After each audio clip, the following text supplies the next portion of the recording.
सवारी पहली बात तो दो तरह की हो सकती है। एक जो बीमारी वाली सवारी रहती है जिसको इंजेक्शन दे कंट्रोल कर सकते हो, क्योंकि उसमें कोई शक्ति इन्वॉल्व नहीं है। पर जहाँ पे शक्ति इन्वॉल्व रहेगी तो एक तरह से वो वाइब्रेट होते रहते हैं। वो वाइब्रेशन की जो फ्रीक्वेंसी रहती है दैट इज कांस्टेंट। हमको भूख लगती है, प्यास लगती है, हमको चोट लगती है, लेकिन जैसे ही सवारी आएगी तो ये सब सारी चीजें उस जीव को होना बंद हो जाएंगी। पर डॉक्टर्स के लिए always look at the vibration. If it is matching a single frequency it is not a medical case. जो भी शक्ति ने इंटरेक्ट किया, भूत कर सकते हैं, पिशाच कर सकते हैं, पूर्वज कर सकते हैं, देवी देवता कर सकते हैं, चुड़ैल कर सकती है, डाकिनी, डायन, ये सब सारे मनुष्यों से इंटरेक्ट करती है। अगर कामी जीव ने पकड़ लिया तो कामी सारे काम कराएगा। मांसाहारी रहा बहुत बड़ा तो सिर्फ मांस ही खाते बैठेगा। लोगों को प्रताड़ना करने का रहा तो लोगों को प्रताड़ित करते बैठेगा। सवारी में क्या होता है कि जो जीव है वो जीव पीछे चला जाता है। जो हमारा जिफी स्टर्नम होता है, जिसे आप स्टर्नम बोन बोलते हैं, उस बोन के पीछे पारलौकिक जगत में सॉकेट रहता है। उसी सॉकेट में हमारा जीव बैठता है जो मूल आत्मा है जीव की, और वहां से वो 114 रेखाओं में हमारे शरीर को संचालित करता है हमारा जीव। तो जैसे ही दूसरी शक्ति एंटर होती है वो आपकी उंगलियों से एंटर कर सकती है, आपके पैर से एंटर कर सकती है, आपके गुह्य मार्ग यानी कि आपके एनस से जो है शक्ति एंटर कर सकती है, आपके लिंग से शक्ति एंटर कर सकती है। और जैसे ही उसने 114 चक्रों में अपना प्रकाश डाला, पूरी तरह से उसने जकड़ लिया, उसी अवस्था को आप बोलते हो कि सवारी आ गई। फिर वो वाइब्रेट करना शुरू कर देगा, एकदम से इधर उधर झटकना, हाथ फेंकना, सिर फेंकना, because this is a new experience for him. Faster लग जाता है या फिर किसी को पैरालिसिस हो जाता है, कोई कोमा में चले जाता है, तो उसके बाद जब किसी पार्ट का यूज ना हो तो उसकी मेमोरी आत्मा से चली जाती है। देवी देवताओं की सवारी लोगों पे आती है, लेकिन कई लोगों का कहना है कि एक आम मनुष्य के ऊपर देवी देवताओं की सवारी कैसे आ सकती है? अगर किसी जीव ने पूर्व जन्म में किसी देवता की साधना की है, उस देवता को उसने प्रत्यक्ष किया होगा, तो उसका अगर पुनर्जन्म होता है तो वो सिद्धि कंटिन्यू रहती है। जो इंटरेक्शन होता है वो देवता के नाम पे देवता के तुल्य जो शक्तियां रहती हैं वो करती हैं, उनके सेवक सेविकाएं जो रहते हैं वो करते हैं। कोई बोला मेरे पर हनुमान जी की सवारी आ रही है, तो हनुमान जी नहीं रहते, वो रहते हैं हनुमान जी के दूतवीर। कोई बोलेगा कि मैंने शिव जी को सिद्ध कर लिया, शिव जी को कोई सिद्ध नहीं कर सकता, वो शिव जी के गण रहते हैं। कोई बोलेगा मुझे देवी की सवारी आ रही है, तो प्रत्येक देवी की यक्षिणी रहती है, योगिनी रहती है, सेविकाएं रहती हैं, उनमें से किसी की भी सवारी इस जन्म में पुनः उनके साथ आ सकता है। जितनी क्षमता इष्ट में है वही क्षमता उस सेवक शक्ति में होती है। जो लॉजिकल माइंडसेट वाले लोग हैं, एजुकेटेड फोक्स हैं, उनका ये कहना रहता है कि हमारे ऊपर क्यों नहीं आती है, गांव वाले या थोड़े जो अनएजुकेटेड लोग हैं उनके ऊपर ज्यादा आती है। आध्यात्मिक स्तर रहता है वो 3 स्तर में कॉस्मिक दृष्टि से देखा जाता है। सबसे नीचे होते हैं लॉजिकल लोग, कुछ ही जन्मों में 1 2 3 4 जन्म ही उनके हुए हैं। दूसरे नंबर पे आते हैं बिलीवर, अपने से परे किसी अन्य चीज पर विश्वास करते हैं, जो सबसे टॉप पे रहते हैं, जिनका आध्यात्मिक उत्थान अच्छा हो जाता है। They are called the spiritual people. जैसे आपके गुरु हो गए, वेददर्शी ऋषि थे हमारे, जो साधना करते हैं देवताओं को प्रत्यक्ष करने की। लॉजिकल लोगों को क्यों एक्सपीरियंस नहीं होता है? क्योंकि उन्हें पहले बिलीवर बनना पड़ेगा। तो आपको आज से ही शुरू करना पड़ेगा, तब जाके आप भविष्य में बिलीवर बनेंगे, और बिलीवर बनने के बाद कुछ जब बिलीवर बन के दिखाओगे, और उसके बाद फिर स्पिरिचुअल स्टेटस में जब आप जाओगे तब जाके आपको प्रूफ मिलता है उसका। आध्यात्म जो है वो विज्ञान का विषय ही नहीं है। जैसे जीव के 11 जन्म होते हैं, तो उन 11 जन्मों में से पहले के 4 जन्म तो आपके पूरी तरह से व्यर्थ जाने वाले हैं 4 बार बनने में। यानी कि उसमें आपके सामने ही भगवान खड़े हों तो आप उसको भी रिजेक्ट कर दोगे, नेग्लेक्ट कर दोगे। यदि हम लॉजिकल स्थिति में हैं तो हमको नेक्स्ट हमारा स्टेज स्पिरिचुअल कभी नहीं हो सकता। You will have to believe in what those people who have achieved something are saying. तो किसी भी प्रकार का आध्यात्मिक एक्सपीरियंस हो वो लॉजिकल व्यक्ति को कभी नहीं आएगा। आप जो है किसी भूत प्रेत एकदम पूरे वहां भरा हुआ है, एकदम से हॉन्टेड जगह पे एकदम चले जाओगे, आपको कुछ भी चीज वहां पे अनुभव नहीं होगी। लेकिन ऐसा नहीं कि अनुभव नहीं होगा तो इफेक्ट नहीं करेगा। फिर आपके इर्द गिर्द जो चीज आपको मैटर करती है उस चीज को वो इफेक्ट करना शुरू कर देगी। काल मृत्यु घर में होना शुरू हो जाती है, अनेक प्रकार की बीमारियां ग्रसित करेंगी। कितनी भी काम करते रहो उसमें फेलियर आएगा, और बोलेंगे नहीं भगवान नहीं हो, भगवान होता ही नहीं है, ये गुरु ऐसा बोल रहा था, ये बाबा लोगों को मूर्ख बना रहे। जैसे अभी हम लोग सभी 8th स्टैंडर्ड में थे तो उस समय हमने साइंस में पढ़ा कि एटम मॉलिक्यूल ये सब सारी चीजें होती हैं। अब अगर उस समय हमने अपने जो टीचर लोग थे उनको सबको बोल दिए होते कि नहीं आप अभी के अभी इलेक्ट्रॉन माइक्रोस्कोप लेके आओ, हमको दिखाओ एटम मॉलिक्यूल कहाँ है, उसके बाद ही हम मानेंगे और फिर आगे पढ़ेंगे। सबके सब हम अब तक 8th में अटके रह गए होते हैं। जिन लोगों के ऊपर ये सवारी वगैरह आती है, जिनसे देवता इंटरेक्ट कर रहे हैं, भले ही उन बेचारों की स्थिति आपके समाज में आज की वस्तु स्थिति के हिसाब से कितनी भी कम हो, पर ये बात आप 100% तय मानिए कि किसी भी व्यक्ति के साथ चाहे भूत प्रेत ही क्यों ना इंटरेक्ट कर रहा हो, उस जीव की यात्रा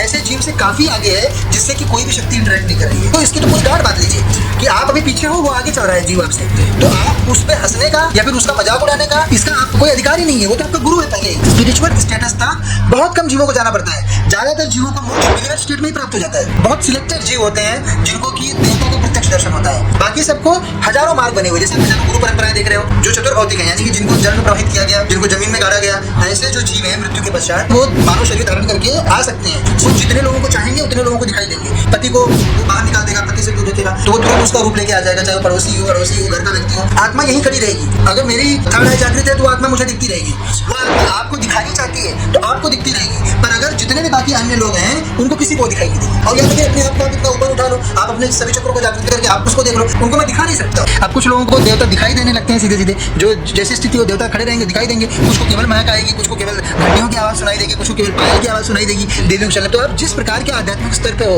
उतना ही आपको अनुभव होने वाला है। अपामार्जन का विवरण आपको पद्म पुराण में मिल जाएगा, गर्ग संहिता में मिल जाएगा, अथर्ववेद में भी इसकी चर्चा आती है। अपामार्जन जो है वह दोनों से होता है, कर्म से भी होता है और पराशक्तियों के कारण भी होता है। उसमें टर्मिनल इलनेसेस जैसे कैंसर हो गया, लाइफस्टाइल डिसीजेस। पर पहले क्या था, आयुर्वेदाचार्य कौन होते थे? तो वही लोग जो है वो आपका इस विधान को भी जानते थे, उस विधान को भी जानते थे। तो वो दोनों चीजों को मिला के ट्रीटमेंट प्रोवाइड करते थे। पारलौकिक विधान है, उसमें मोक्ष हर जीव को प्राप्त करना है, उसमें आनाकानी नहीं है। पराशक्ति अगर तेजी से किसी के ऊपर आ जाए तो सबसे पहली चीज होगी फीलिंग होगा उसका, और वो फिगर कैसा होगा? 106 डिग्री 160 डिग्री, तो मरेगा नहीं जीव। ये अंतर है। जब पराशक्ति का इन्फेस्टेशन रहेगा तो वो जस्ट बॉडी टेम्परेचर उतना रेज होगा and then Parashakti will control, it will ensure that the jeev does not die. जो लॉजिकल लोग होते हैं उन पर तो पराशक्तियों का इफेक्ट मूल रूप से आपको बीमारी के रूप में और यानी कर्ज के रूप में दिखेगा। घर में कलह मचा रहेगा, अन्य लोगों से लड़ाई करना, बहुत अधिक क्रोध आना, ये सब सारे व्यवहार जो हैं ये नॉर्मल नहीं होते हैं। दूसरों से ईर्ष्या करना, ये सब पिशाची चीजों का इन्फेस्टेशन के कारण होता है। दिमाग में इन्फॉर्मेशन स्टोर नहीं होती है, इन्फॉर्मेशन आपकी सोल में स्टोर होती है। आपके चित्त में जो इन्फॉर्मेशन स्टोर करने का स्टोरेज है वो 3 भाग में डिवाइडेड है।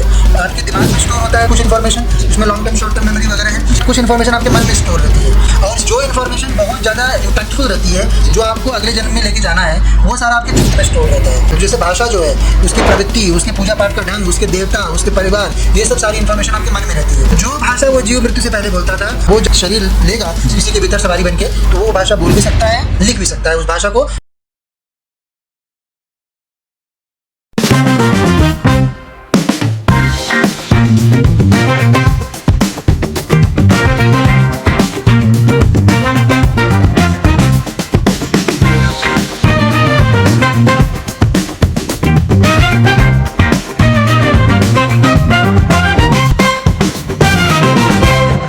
Podcast with Omkar. Welcome to second episode of our show podcast with Omkar. आज के इस एपिसोड में हम पिछले वाला ही टॉपिक डिस्कस करने जा रहे हैं, जिसका टॉपिक है भूत प्रेत। तो चलिए फिर से वेलकम करते हैं हमारे गेस्ट का, जो है एक सत्व आश्रम के पीठाधीश्वर परम पूज्य Shri Mahaguru Kritkritacharya ji Maharaj. Mahaguru ji, welcome to our show podcast with Omkar. Narayan और आपके सभी दर्शकों को पीठ की ओर से बहुत बहुत आशीर्वाद। पिछली बार जो हमारा टॉपिक था भूत प्रेत, उसी टॉपिक को हम अभी कंटिन्यू करने जा रहे हैं। जी बिल्कुल, आपने जो टॉपिक चुना हुआ है वह टॉपिक है ही इतना आवश्यक कि उस पर जो है जानकारी बहुत सारी उपलब्ध नहीं है, और बहुत सारी चीज़ें जो हैं जो जनता को, सभी को, हम सभी को जाननी चाहिए।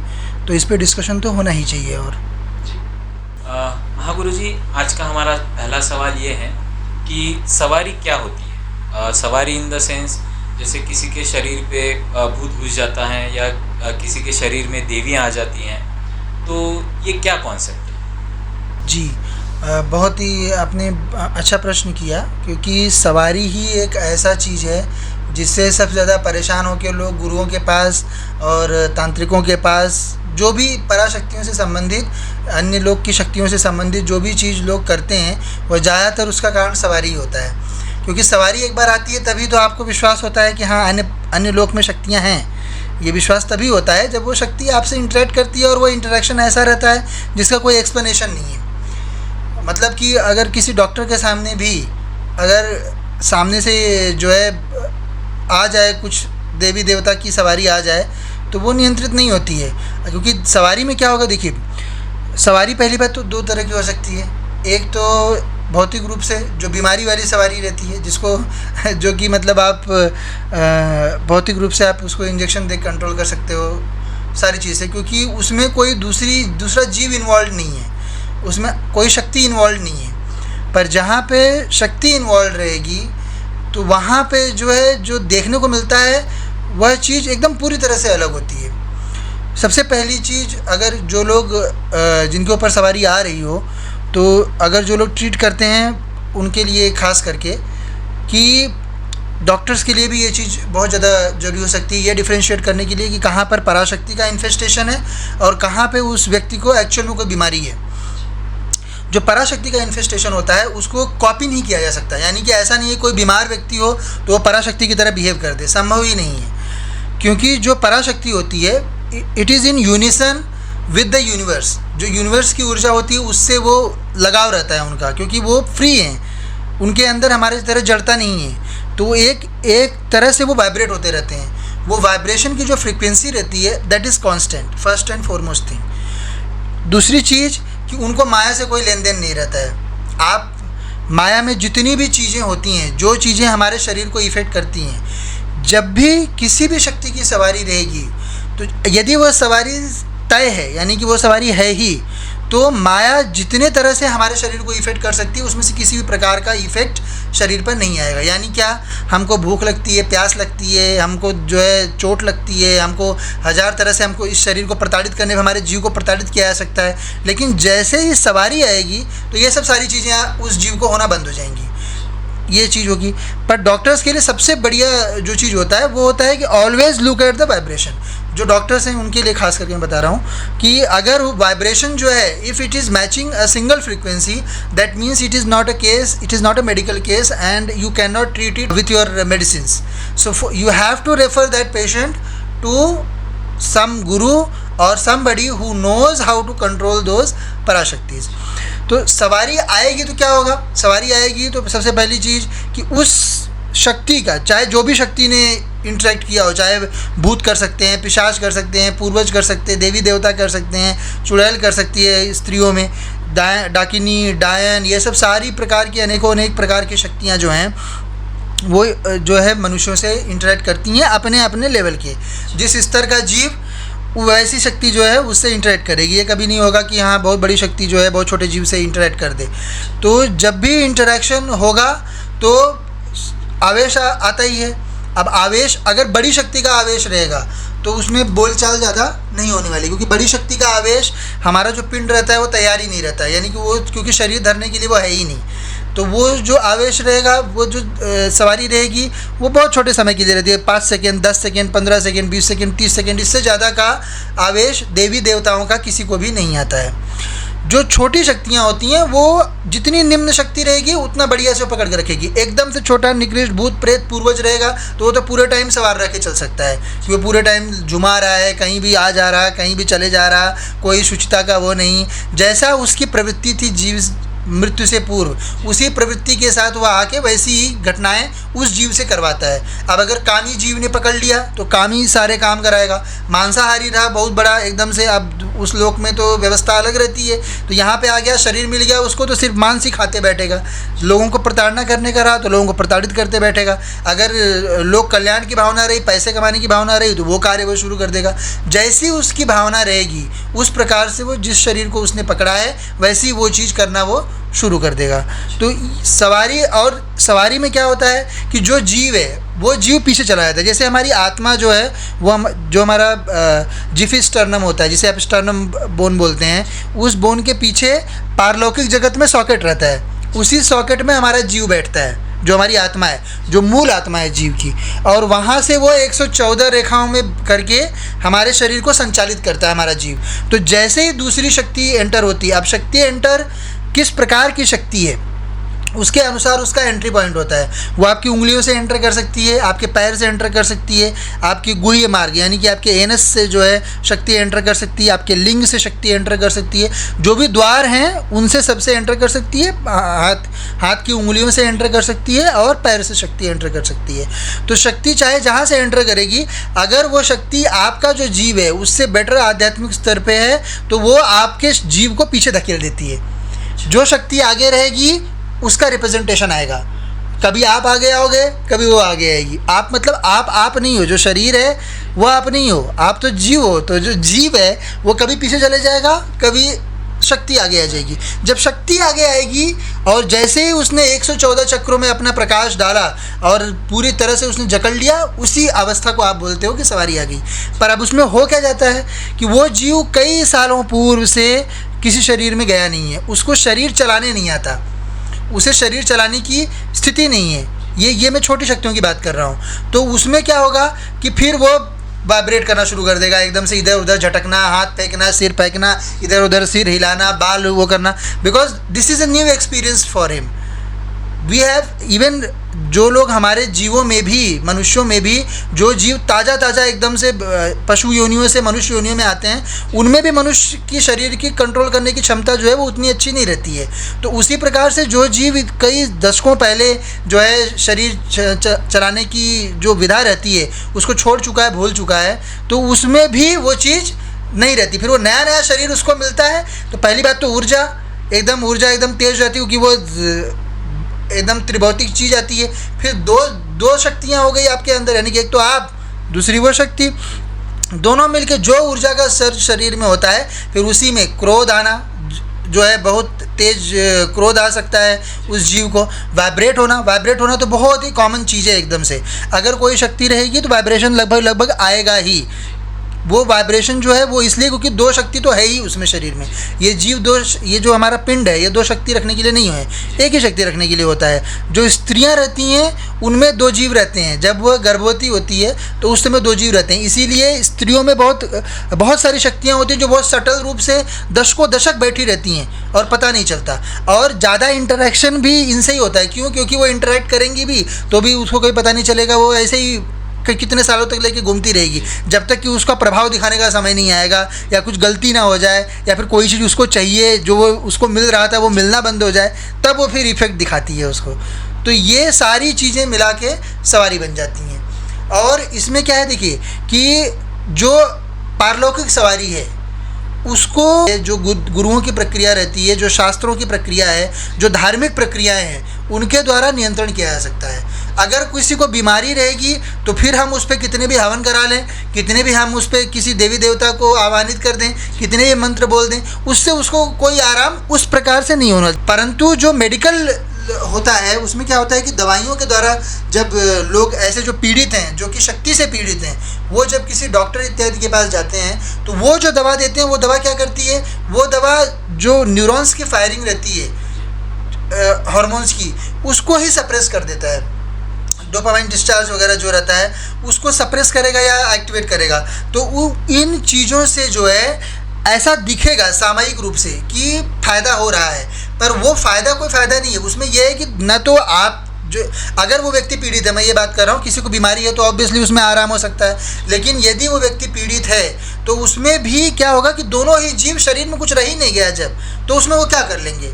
अब अगर उसको फेंक के जाना हो तो वो तो कई बार आप देखते होंगे कितना भी इंजेक्शन दिए, कुछ भी दिए, डॉक्टर लोग जो मेंटल हेल्थ में होंगे उन्होंने देखा ही होगा ऐसा, ही कई बार कितने भी इंजेक्शन दिए, अपन कुछ भी दिए, फिर भी झटक पटक के जीव भागता है, क्योंकि उसमें अगर कोई शक्ति रहेगी, वो चाहेगी, तो फिर ये सब चीज़ें, हमारी जो जड़ता रहती है वो काम नहीं आती है उसमें, तो वहाँ पर हमको उसका इफेक्ट दिख सकता है। तो ये होता है आपका पूरा सवारी का एक जो बेसिक आइडिया है, वो मैंने आपको दिया। महागुरु जी, जैसे अभी आपने बताया कि भूत प्रेत जो लोग मर चुके हैं काफ़ी साल पहले, और जैसे उन्हें शरीर मिल जाता है, जैसे आपने अभी बताया कि सवारी के द्वारा वो आते हैं, तो वो काफ़ी वाइब्रेट करने लगते हैं, वो नॉर्मल क्यों नहीं रहते? मतलब जैसे उन्हें शरीर मिलता है तो वो नॉर्मली एक्ट क्यों नहीं करते? वो इतना वाइब्रेशन, या फिर वो क्या है, थोड़ा सा एक्सप्लेन करिए। जी बिल्कुल, जैसा मैंने आपको बताया कि जैसे बहुत समय से जो मृत हैं जी, उनका शरीर छूट चुका है जी,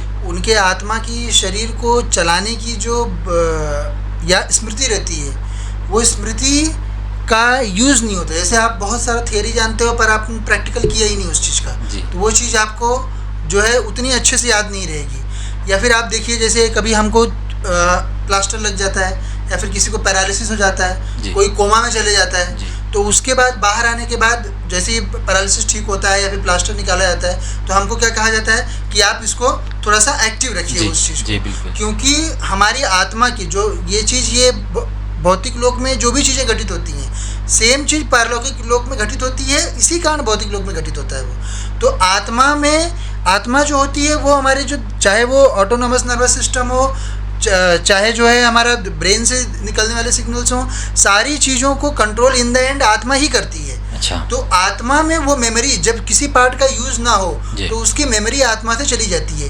तो जिनका तो शरीर का ही यूज़ नहीं रह गया है तो उनमें वो मेमोरी रहती नहीं है। फिर उनको जब एकदम से वो शरीर मिल जाता है, उनको किसी प्रकार से मैच होके एंड वो चले जाते हैं, शरीर में घुस जाते हैं, तो दो शरीरों के रहने के कारण और फिर उनका 114 चक्रों को जैसे ही धारण करते जी। हैं तो उसके बाद वो आत्मा की ऊर्जा से और आत्मा में मेमोरी न होने के कारण वो उल्टे सीधे तरीके से उस शरीर को ऑपरेट करना शुरू कर देते हैं धीरे धीरे करके। और चूंकि वो पूरे टाइम नहीं लेके रखते हैं, न तो हम क्या करते हैं, जब हम जन्म लेते हैं, जन्म से पूर्व हम मृत होते हैं। बिल्कुल। जब मृत होते हैं तो उस समय हमारी वृद्धावस्था बहुतों की रहती है, पर जब जन्म लेते हैं तो हम जीरो से सीखते जी। हैं। तो उसी प्रकार भले वो बड़े उम्र के जीव का शरीर धारण करता है, पर उसकी स्थिति जो है उस जीव की, वो एक छोटे से बच्चे जैसी ही है जो अभी अभी जन्मा है। अच्छा। तो अभी अभी जन्मा बच्चा क्या अपने शरीर को उठा के चला पाता है? नहीं चला नहीं। पाता वो, जबकि पूर्व जन्म की मेमोरी उसमें है। तो उसी प्रकार से वही स्थिति सवारी में भी हो जाती है। तो इसीलिए वो एक जगह बैठ जाएंगे, लेट जाएंगे, या फिर जो है इधर उधर फेंकने लगेंगे शरीर को, नाचने लगेंगे, इधर उधर घुमाएंगे, आंख बंद करके झूमेंगे। ये सब सारी घटनाएं वो करना शुरू कर देते हैं। पर ये जो भी चीज़ करेंगे उसमें यूनिसन होगा। क्यों? क्योंकि उनको रिएक्शनरी कंट्रोल भी नहीं रहता है। यानी कि वो एक बार एक काम करना शुरू किए तो वो रुकने नहीं वाला, हंसना शुरू किए हंसते ही रहेंगे, हाँ ऐसे करके। जैसे हम रोक सकते हैं कि हम हाँ इसको बुरा लग रहा होगा, उसको लग रहा होगा, उनको वो भी चीज़ नहीं रहती है। हाथ फेंकना शुरू किए एक ही और तुरंत वैसे करना शुरू कर देंगे, झूमना शुरू किए एक प्रकार से उसी वाइब्रेशन में। मतलब अगर आप उसमें आप ट्यूनिंग फोक लगा दोगे तो एक सेम टाइप की फ्रीक्वेंसी पे वो घूमना शुरू कर देते हैं। उसी जो भी काम करेंगे वो एक तरीके से होगा। मतलब वो बहुत छोटा, जैसे बच्चे का रिएक्शन कैसा रहता है वो वैसा टाइप का रिएक्शन उस चीज़ का रहता है, उस जीव का, जब वो सवारी लेता है। तो इसी वजह से और ऊर्जा के सर्ज के कारण जो वाइब्रेशन जो होता है, जो हमेशा झुमरी छूटती रहे या फिर हमेशा चक्कर आता रहे, ये सब जो चीज़ें होती हैं ये ऊर्जा के सर्ज के कारण होती हैं। क्योंकि एक पिंड एक जीव के लिए बना है, जब उसमें गर्भ में आता है वो अलग चीज़ होती है, परंतु जब उस जो आपका जीव जहाँ बैठता है वहाँ पे आके जब दूसरी ऊर्जा बैठ जाती है या फिर दो से अधिक ऊर्जाएं बैठ जाती हैं तो उसी प्रकार का वाइब्रेशन जो है वो शरीर में आता ही है। अच्छा। महागुरु जी, मेरा अगला सवाल ये है कि जनरली हमने देखा है कि सवारी जो है भूत प्रेत की आती है, भूत प्रेत आते हैं, तो क्या इसके अलावा भी कोई सवारी के टाइप हैं? या फिर लोग कहते हैं कि, और हमने भी देखा है कि देवी देवताओं की सवारी लोगों पे आती है, लेकिन कई मनुष्यों का मतलब कहना है, कई लोगों का कहना है कि मनुष्य के ऊपर, एक आम मनुष्य के ऊपर देवी देवताओं की सवारी कैसे आ सकती है? तो क्या ये संभव है? तो थोड़ा सा इसका क्लैरिफिकेशन दीजिए।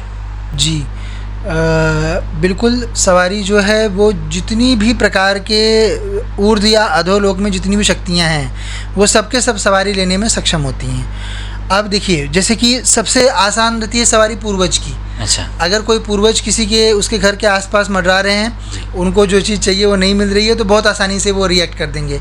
किसी भी अपने पुरुष के ऊपर खास करके वो आके सवारी ले सकते हैं। अगर कोई महिला पूर्वज रहेगी, कोई पितरानी रहेगी, तो वो स्त्रियों के ऊपर आकर सवारी लेकर उसे क्या चाहिए वो चीज़ वो बता सकती है। ये तो बहुत ही कॉमन, जहाँ कहीं भी पूर्वज पूजे जाते होंगे उन जगहों पे ये बहुत कॉमन रहेगा। और जहाँ पे पूर्वज नहीं पूजे जाते हैं वहाँ पे होता क्या है कि पूर्वज चले जाते हैं छोड़ के, कि उन्हें पता है कि जब हमने नहीं किया तो हमारा कौन करने वाला है, तो उन वहाँ पे नहीं। और इसके बाद भूत प्रेत जो रहेंगे वो तो सब सवारी लेते ही हैं। आप देखोगे मंदिर जो है सब प्रकार के, सभी प्रकार के धर्मों में, सभी प्रकार के धार्मिक स्थल इन लोगों से भरे रहते हैं, भूत प्रेतों से। और रही बात कि शास्त्रीय ज्ञान के कारण कुछ लोगों को ऐसा लगता है कि देवता जो है वो क्यों सवारी लेने आएंगे किसी के ऊपर, तो ऐसा नहीं है। देवता जो है वो बिल्कुल सवारी लेते हैं। अगर किसी जीव ने पूर्व जन्म में किसी देवता की साधना की है, उपासना की है, उस देवता को उसने प्रत्यक्ष किया होगा, तो उसका अगर पुनर्जन्म होता है तो वो सिद्धि कंटिन्यू रहती है। यानी कि अगर प्रत्यक्ष रूप से देवता तब उसके पास थे तो इस जन्म में वो किसी भी स्थिति में हो, क्योंकि आप उसने जैसे कर्म किए होंगे, साधना उसने की उसका एक फल है, साधना करते हुए उसने बाकी का कर्म किया उसका अलग फल है। तो अब उसके जो भी बाकी कर्म थे उसके अनुसार उसे एक जन्म मिला होगा। उस जन्म के अनुसार वह गरीब हो सकता है, अमीर हो सकता है, नीचे हो सकता है, ऊपर हो सकता है, किसी प्रकार की स्थिति में आज की उसमें हो सकता है, पढ़ा लिखा हो सकता है, अनपढ़ हो सकता है, गंवार हो सकता है, किसी भी रूप में हो आज की स्थिति में। परंतु चूंकि उसने पूर्व में अपने इष्ट की उस देवता की आराधना साधना की है तो वो देवता बिल्कुल उसके ऊपर सवारी ले सकते हैं। अब इसमें ये हो जाता है कि देवता मतलब क्या, अब सीधे जैसे किसी कोई बोल रहा है मेरे ऊपर हनुमान जी की सवारी आ रही है, तो क्या हनुमान जी सवारी ले रहे हैं? ये बोलते हैं कि मेरे ऊपर देवी की सवारी आ रही है, तो क्या देवी सवारी ले रही हैं? तो एक्चुअल जो हनुमान जी हैं और एक्चुअल जो देवी हैं वो न तो किसी की कोई मनोकामना पूरी करते हैं वो ना तो किसी के ऊपर सवारी लेते हैं, ना तो उनकी किसी को सिद्धि मिलती है, और न ही किसी भी प्रकार का इंटरेक्शन वो अन्य जीवों से करते हैं। जो इंटरेक्शन होता है वो देवता के नाम पे, देवता के तुल्य जो शक्तियाँ रहती हैं वो करती हैं, उनके सेवक सेविकाएं जो रहते हैं वो करते हैं। यानी जब जैसे कोई बोल रहा है मेरे ऊपर हनुमान जी की सवारी आ रही है, तो हनुमान जी नहीं रहते, वो रहते हैं हनुमान जी के दूतवीर। कोई बोल रहा है मेरे ऊपर भैरव की सवारी आ रही है, तो भैरव नहीं रहते हैं, वो रहते हैं भैरव के गण। कोई बोलेगा कि मैंने शिव जी को सिद्ध कर लिया, शिव जी को कोई सिद्ध नहीं कर सकता, वो शिव जी के गण रहते हैं। जो अघोर लोक के, पैशाचिक लोक के जो शिव गण है, शिव लोक के जो गण हैं, उन गणों में से कोई भी रहेगा वो रहते हैं। कोई बोलेगा मुझे देवी की सवारी आ रही है, तो प्रत्येक देवी की यक्षिणी रहती है, योगिनी रहती है, उसके बाद सेविकाएं रहती हैं। उनमें से किसी की भी सवारी जो है वो उस जीव को, ये जिसको उसने सिद्ध किया, वो इस जन्म में पुनः उनके साथ आ सकता है। अब उसमें कुछ देवियां जो रहती हैं वो 2 करके चलती हैं, 4 करके चलती हैं, 8 करके चलती हैं, तो वो जितनी देवियां रहेंगी उसके अनुसार आ जाएंगी।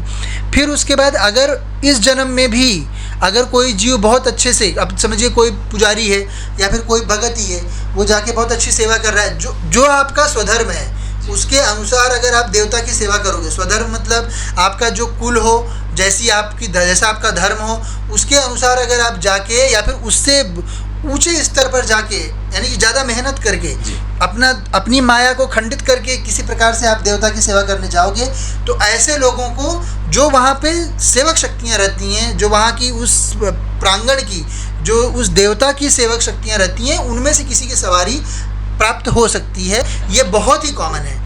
तो अगर कोई बोल रहा है मेरे ऊपर हनुमान जी की सवारी आ रही है, तो बिल्कुल अब ये ज्ञान की बात है कि वो हनुमान जी नहीं है, लेकिन ज्ञान की बात यह भी है कि जो सेवक शक्तियाँ होती हैं, यानी कि भक्त और इष्ट में कोई भेद नहीं होता है। जैसा ईश्वर है, जो भी क्षमता ईश्वर में रहती है वही क्षमता भक्त में होती है। लेकिन ये केवल मात्र ज्ञान के लिए हमने बताया इसको। जैसे चारवाक लोग ये बोलेंगे नहीं अरे ये तो कोई भक्त होगा करके, तो जो चारवाक स्थिति में है, जो ऐसी स्थिति में जीव है जो कि देवताओं में विश्वास ही नहीं करता, तो ये मैं खंडन करने का पॉइंट उनको नहीं दे रहा हूँ, तो वो चीज़ नहीं है। वो बिल्कुल जितनी क्षमता इष्ट में है वही क्षमता उस सेवक शक्ति में होती है। जितनी क्षमता दुर्गा देवी में होगी उतनी ही क्षमता दुर्गा देवी की यक्षिणी में होगी। जितनी क्षमता जो है काली माता में होगी, उतनी ही क्षमता काली देवी की यक्षिणियों में होंगी। वैसी ही क्षमता उनकी योगिनियों में होंगी, वैसी ही क्षमता उनकी जो उन योगिनियों की, यक्षिणियों की जो सेविकाएं होती हैं उनमें होगी। कोई भी डिफरेंस नहीं रहता। न रूप का भेद है, न रंग का भेद है, न शक्ति का भेद है। उसमें भेद कोई नहीं है। बस ये है कि देवी अलग हैं, ये अलग हैं, इतना सा सिर्फ अंतर रहता है। तो यह जो भ्रांति फैलाई जाती है समाज में कि नहीं अरे कोई देवता नहीं आते, कोई ये नहीं, तो ऐसा नहीं है। किसी भी प्रकार के जीव पर उसने पूर्व जन्म में यदि कर्म करके देवता को प्राप्त किया है, अथवा इस जन्म में वह विशिष्ट सेवा कर रहा है अपने देवता की, किसी भी प्रकार के इष्ट की, तो उसके शक्ति, उसकी सवारी अवश्य ही उस जीव को प्राप्त हो सकती है। यह 100% सत्य है। इसमें कोई भी किसी प्रकार का अंधविश्वास या भेद नहीं है। अच्छा जी। महागुरु जी, मेरा अगला सवाल इसी से थोड़ा कनेक्टेड है।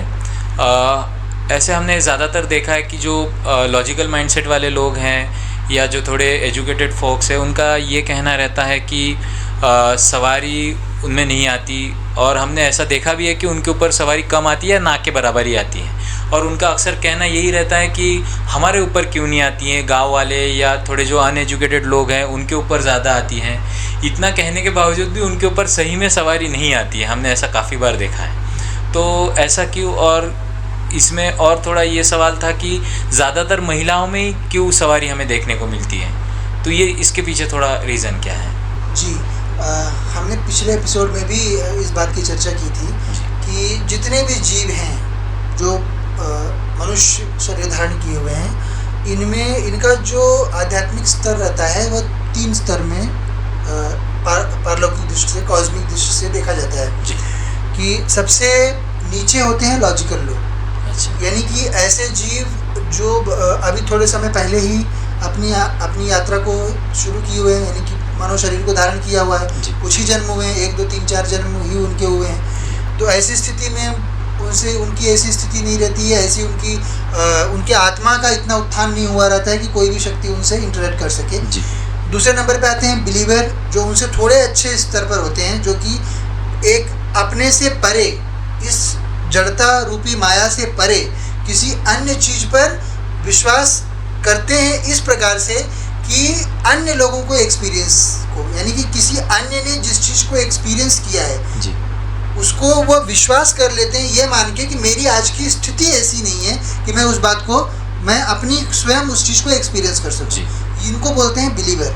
एंड जो सबसे टॉप पे रहते हैं, जो जिनका आध्यात्मिक उत्थान अच्छा हो जाता है, and those who are ready to confirm whatever the believers are believing and whatever the logicals are rejecting, those who can confirm that they are called the spiritual people.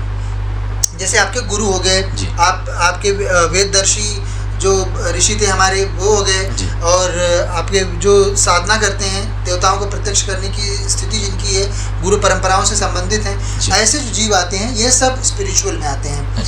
तो यदि हमारा जो जीव का, उसमें दो चीज़ें देखिए, लॉजिकल लोगों को क्यों एक्सपीरियंस नहीं होता है और हो भी नहीं सकता है, क्योंकि उन्हें पहले बिलीवर बनना पड़ेगा।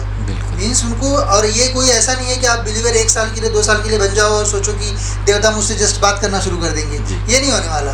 आपको हो सकता है ये पूरा जन्म लग जाए, हो सकता है कई और जन्म लग जाएं, तो आपको आज से ही शुरू करना पड़ेगा, तब जाके आप भविष्य में बिलीवर बनोगे, और बिलीवर बनने के बाद कुछ जन्म बिलीवर बन के बिताओगे, और उसके बाद फिर स्पिरिचुअल स्टेटस में जब आप जाओगे तब जाके आपको प्रूफ मिलता है उसका।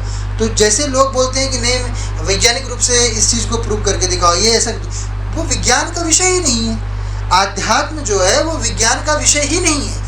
विज्ञान का काम है केवल और केवल जो माया की जड़ता है उसका अध्ययन करना, उसको समझ पाना। उतना समझ ले वही विज्ञान की अति हो गई, उसके पार विज्ञान नहीं जा सकता, क्योंकि उसके पार जो शुरू होता है वो बिलीवर स्टेटस है, यानी वहाँ पे तो आपको विश्वास करके चलना पड़ेगा, क्योंकि वो कम से कम, जैसे जीव के 11 जन्म होते हैं, तो उन 11 जन्मों में से पहले के 4 जन्म तो आपके पूरी तरह से व्यर्थ जाने वाले हैं चारवाक बनने में, जिनको चारवाक कहा जाता है। यानी कि उसमें आपके सामने भी भगवान खड़े हों तो आप उसको भी रिजेक्ट कर दोगे, नेग्लेक्ट कर दोगे। ये स्थिति जीव की होती है। क्यों? क्योंकि जीव प्रिपेयर कर रहा होता है। जैसे आप केजी में रहो, आपके सामने न्यूक्लियर फिजिक्स की बुक ले जाके रख दी जाए तो आपको क्या समझेगा उसका? बिल्कुल, है ना? उसमें से आपको समझोगे कि आप तो ककारा और ABCD पढ़ रहे हो आज की डेट में, तो वो आपको समझ में आने नहीं वाली है। परंतु यदि वो केजी का स्टूडेंट पढ़ाई में लगा रहा, पढ़ाई छोड़ी नहीं बीच में, और समझेगा कि मुझे एक दिन समझना ही है कि ये न्यूक्लियर फिजिक्स की बुक में क्या लिखा, क्या है आखिर, ये क्या बोलना चाह रहे हैं, तब वो एक दिन जाके न्यूक्लियर साइंटिस्ट बनेगा, उस बात को समझेगा और आगे भी बढ़ाएगा, दोनों चीज़ करेगा। लेकिन अगर वो केजी में ही बोले नहीं मेरे को ये तो पढ़ना नहीं हो रहा, तो ये तो मेरे को पढ़ना ही नहीं है, जाना ही नहीं मुझे स्कूल, मुझे जानना ही नहीं इस चीज़ को, खत्म हो गई उसकी यात्रा। केजी का पढ़ के वो केजी का पढ़ा हुआ रह जाएगा सिर्फ, फिर उनको अनपढ़ करके आगे लोग चिल्लाएंगे। तो अनपढ़ बनने की वो नहीं करनी चाहिए। अगर इतनी बात बोली जा रही है, इतने गुरु बोल चुके हैं, शास्त्रों में लिखित है, हर धर्म के शास्त्र में विभिन्न विभिन्न प्रकार से एक ही बात की ओर इशारा करते हुए लिखा हुआ है, और ये जो सृष्टि जब से बनी है, सनातन धर्म तब से है। तो हमको जो है, यदि हम लॉजिकल स्थिति में हैं तो हमको नेक्स्ट हमारा स्टेज स्पिरिचुअल कभी नहीं हो सकता।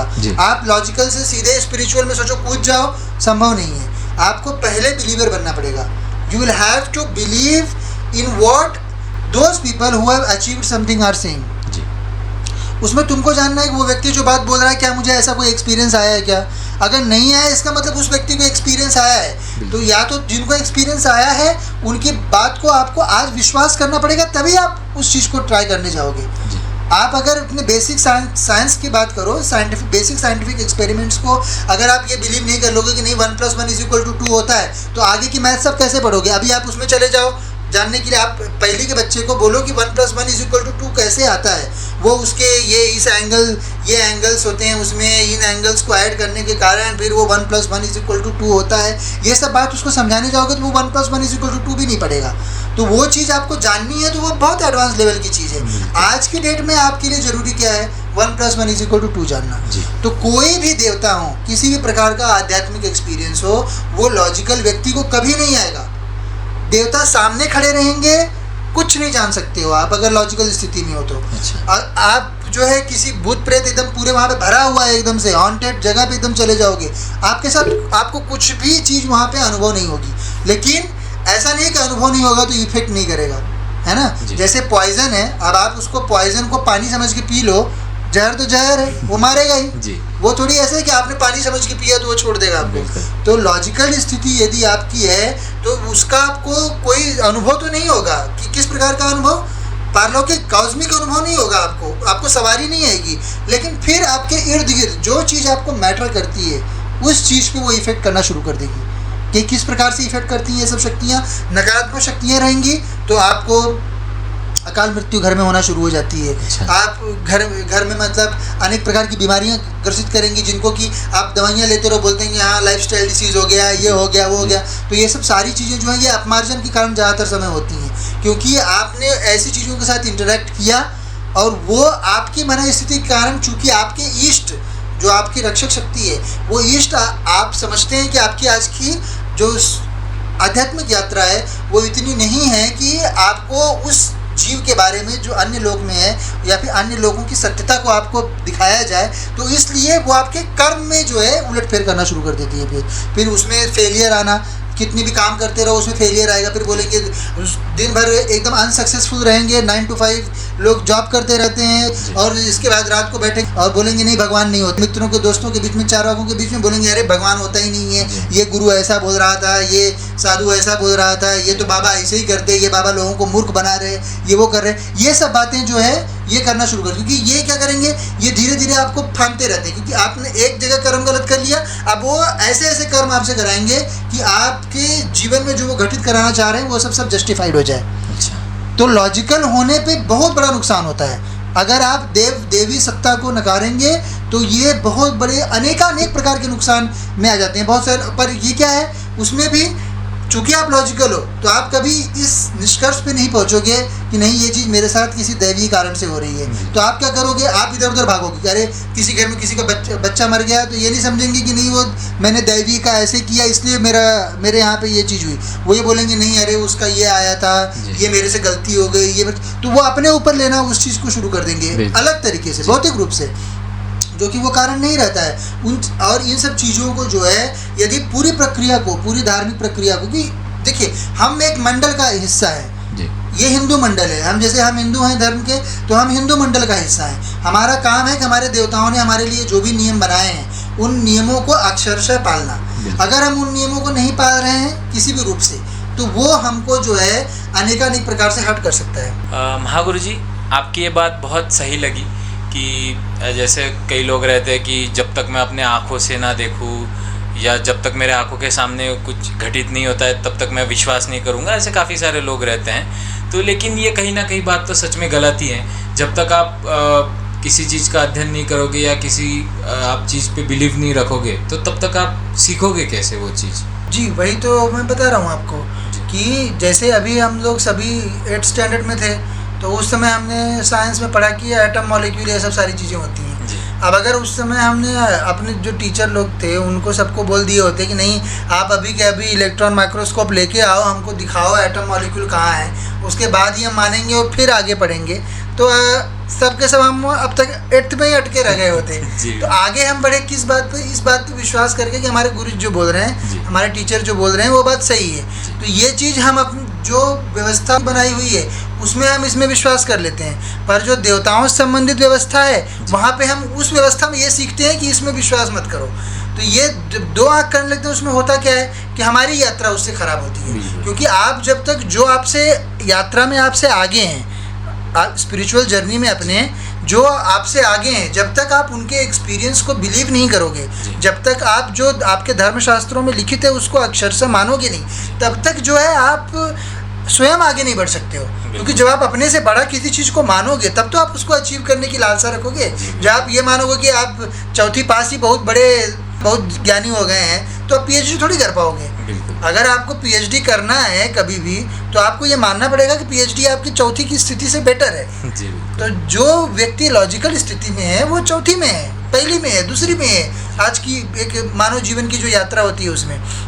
और ये चक्र वो कई बार कर चुका है, कई बार फेल हो चुका है, और इसके बाद भी चूंकि उसे पूर्व जन्मों की स्मृति नहीं रहती है, इसके कारण वो फिर से वही गलतियां कर रहा होता है जो गलतियां उसने पूर्व में की। अगर वो जिस समय वो निर्णय ले ले कि नहीं मैं अब सुधर जाऊंगा, उसी दिन से उसकी यात्रा बेहतर होनी शुरू हो जाती है। अब ये जरूरी नहीं कि वो इसी चक्र में पार कर लेगा, इसी चक्र में बिलीवर बन जाए, इस चक्र में वो बिलीवर बन सकता है, इसी चक्र में उसे स्पिरिचुअलिटी मिल जाए, इसी चक्र में उसे भगवान के होने का प्रमाण मिल जाए, ये संभव नहीं है।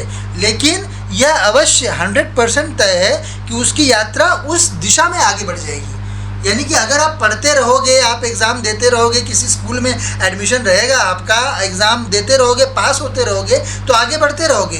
हो सकता है आपको किसी में एक बार बैक लग जाए, 2 बैक लग जाए, 3 बैक लग जाए, पर फिर से अगर आप उठ के खड़े होगे, मेहनत करोगे तो आगे बढ़ोगे। परंतु आपको इस लॉजिकल स्टेट से निकल के बिलीवर स्टेट में आपको जाना ही पड़ेगा, उसका कोई भी मार्ग नहीं है। तो ये स्थिति एक लॉजिकल से बिलीवर की ओर हम हर किसी को बढ़नी पड़ेगी। और जिन लोगों के ऊपर ये सवारी वगैरह आती है, जिनसे देवता इंटरेक्ट कर रहे हैं, भले ही उन बेचारों की स्थिति आपके समाज में आज की वस्तु स्थिति के हिसाब से कितनी भी कम हो, पर ये बात आप 100% तय मानिए कि किसी भी व्यक्ति के साथ, चाहे भूत प्रेत ही क्यों ना इंटरेक्ट कर रहा हो, उस जीव की यात्रा ऐसे जीव से काफ़ी आगे है जिससे कि कोई भी शक्ति इंटरेक्ट नहीं कर रही है। तो भले आपके पास बहुत धन हो, भले आपके पास बहुत शिक्षा हो, भले आप आज बहुत बड़े पद पे हो इस माया में, परंतु यदि किसी जीव से भूत प्रेत भी, उसके पूर्वज भी इंटरेक्ट कर रहे हैं, तो उस जीव से आप आध्यात्मिक यात्रा में पीछे ही हो, इसकी तो पूरी गांठ बांध लीजिए कि आप अभी पीछे हो, वो आगे चल रहा है जीव आपसे। तो आप उस पर हंसने का या फिर उसका मजाक उड़ाने का, इसका आपको कोई अधिकार ही नहीं है। वो तो आपका गुरु है पहले ही, आपको उससे सीखना है कि वो बिलीफ उसके अंदर कैसे आई कि किसी शक्ति ने उसके साथ इंटरेक्ट किया, किसी देवता ने उसके साथ इंटरेक्ट किया, किसी देवी ने उसके साथ इंटरेक्ट किया, किसी पूर्वज ने उसके साथ इंटरेक्ट किया। ये उसके मन में ऐसी क्या क्लीन भावना थी, या पूर्व जन्म में उसने क्या कर्म की, वो चित्त में रहता है। तो वो आप उसको अगर गुरु बनाओगे, आप उसके प्रति उपहास की भावना का त्याग करके शरणागति की भावना लोगे, तो वो आपको काफ़ी कुछ सिखा सकता है, क्योंकि आप उससे पीछे हो, ये तो तय है एकदम से। अगर कोई शक्ति आपसे नहीं इंटरेक्ट की आज तक, कोई देवता नहीं किया, किसी गुरु ने आपको स्वीकार नहीं किया, किसी गुरु ने आपके ऊपर पूर्ण रूप से कृपा नहीं की, तो इसका मतलब है कि आपकी आध्यात्मिक यात्रा कम है। तो उसको स्वीकार लेने में ही बढ़ोतरी है, क्योंकि जब आप स्वीकारोगे कम हो, अगर आप ग्लास को मानोगे कि आपके ग्लास में 25% ही पानी बचा है, तब तो आप ले जाओगे उसको भरने। अगर आप ये सोचोगे नहीं मेरी ग्लास पूरी भरी ही है, तो आप क्यों उसको नलके के सामने लेके जाओगे? तो नलके के सामने जाने के लिए ग्लास आपकी खाली हुई है, इस बात को खाली है ग्लास, लेकिन आप मानने को तैयार नहीं हो, तो फिर कैसे आप उसमें पुनः पानी भरोगे? तो जब प्यास लगेगी तो क्या करोगे? उतना ही पानी मिलेगा, 25% ही।